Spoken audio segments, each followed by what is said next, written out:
astronomie, astrophysique, cosmologie, astroparticules.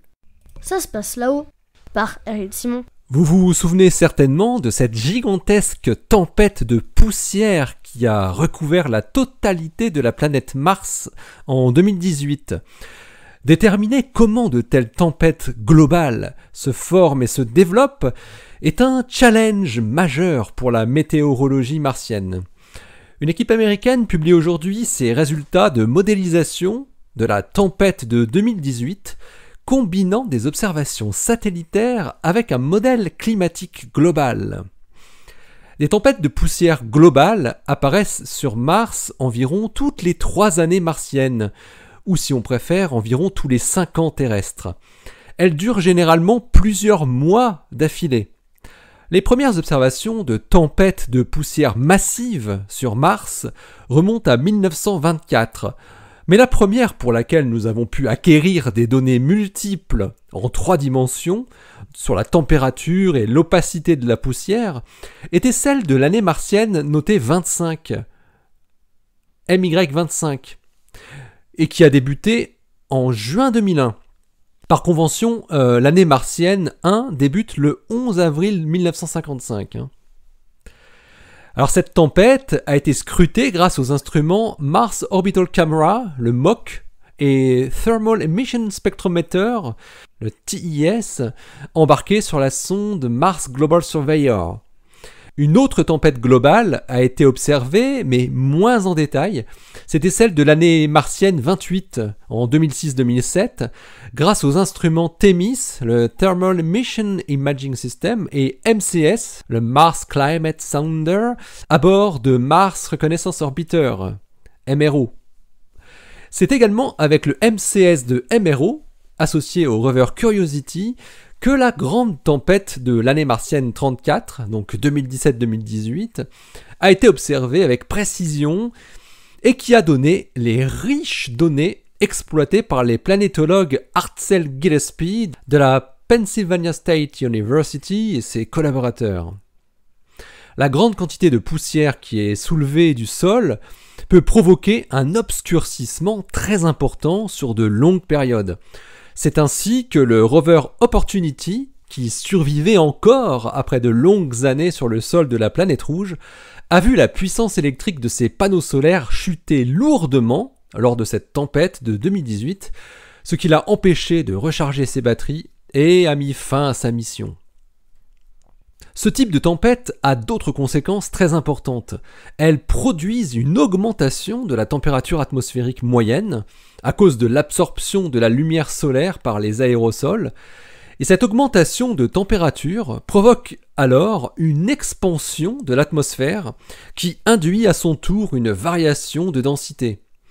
Tous ces effets doivent être pris en compte précisément pour prévoir l'arrivée éventuelle d'un engin spatial qui doit utiliser l'aérofreinage de l'atmosphère pour espérer atterrir sur Mars en un seul morceau.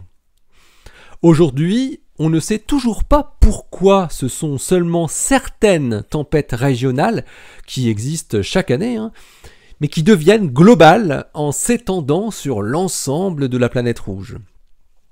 Lors de la grande tempête de 2018, la poussière avait rapidement encerclé tout l'hémisphère nord de Mars, et les spécialistes pensaient que ce phénomène pouvait être causé soit par l'action de multiples centres de soulèvement le long de l'encerclement, ou bien de l'advection de poussière à partir de centres de soulèvement actifs situés ailleurs que sur le chemin principal de la tempête.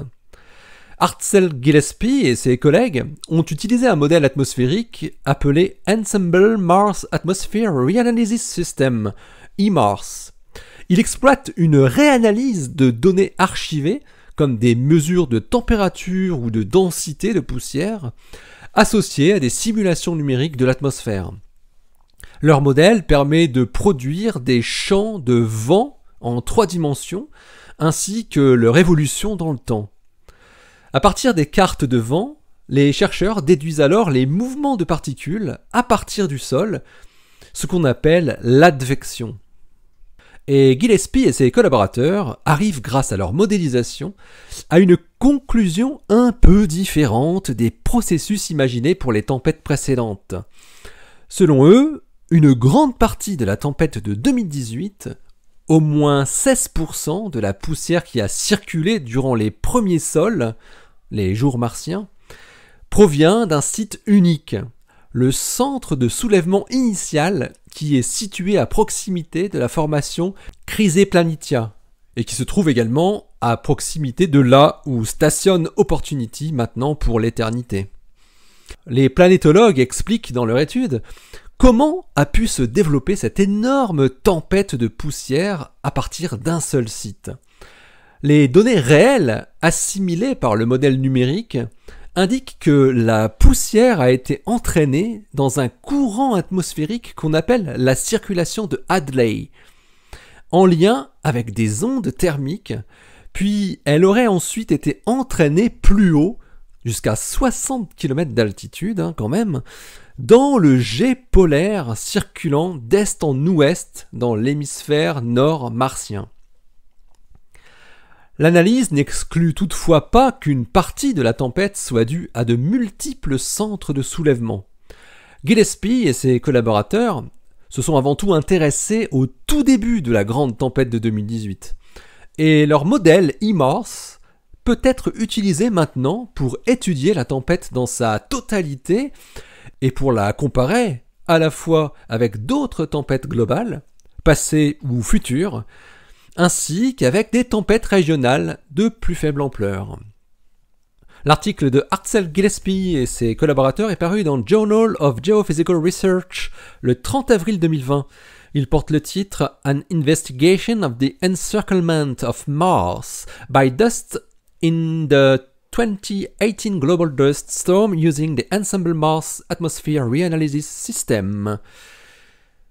Allez, d'ici la prochaine, portez-vous bien, restez bien les yeux vers le ciel, et puis les pieds sur terre. Allez, salut!